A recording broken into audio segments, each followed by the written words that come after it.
Okay, so this is a full setup video. You always wash your hands according to the CDC guidelines, and I sprayed Lucasol all over my station, but really any liquid, sometimes I use water or green soap.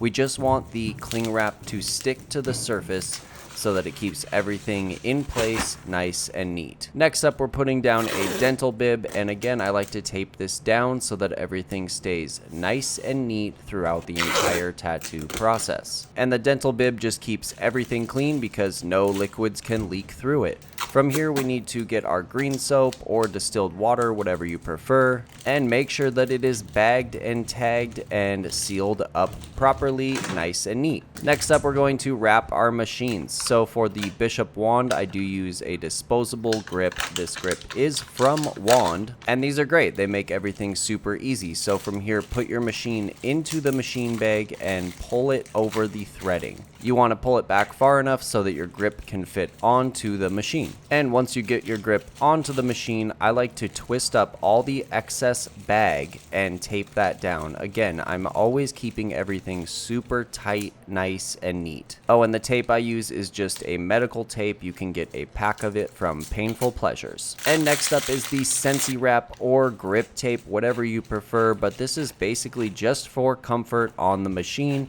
And again, to hold everything in place nice and neat. I like to make sure that I go past the point where the machine bag and the grip meet, and just again, it's to hold everything in place. And again, it's just your desired grip size, whatever works for you, whatever feels the most comfortable for you. And that was my liner machine I should have mentioned. So now we are going to do the shader machine, and for this I use 2 pieces of barrier film, pull it tight and create a seal at the end where your needle cartridge will go into the machine.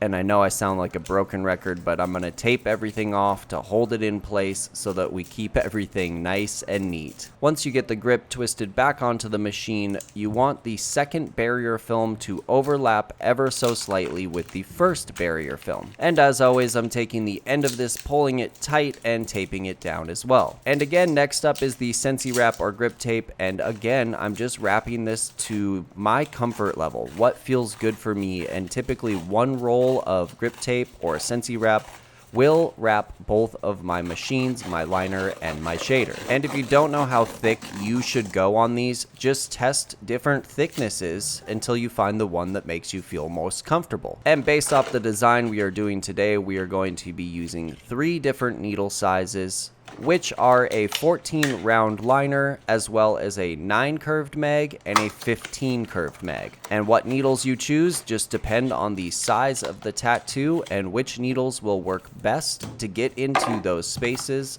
of said tattoo. Obviously, we're going to need ink caps as well as a tongue depressor to get out our hustle butter. And when you open your tongue depressor, make sure that you try not to touch the tongue depressor itself so that you're not risking any sort of cross-contamination whatsoever. And I always like to use some of the glide to hold the ink caps in place. Also, we do have 2 ink caps here. Even though it's an all black tattoo, I will need more than 1 ink cap's worth of black ink. Also going to need a disposable razor as well as a marker to mark out the stencil. And my go-to black ink is literally Dynamic Black. I love this ink. It does an amazing job, and it's just great for plain black, normal American traditional tattoos. Lastly, you just need some paper towels, and I use shop towels.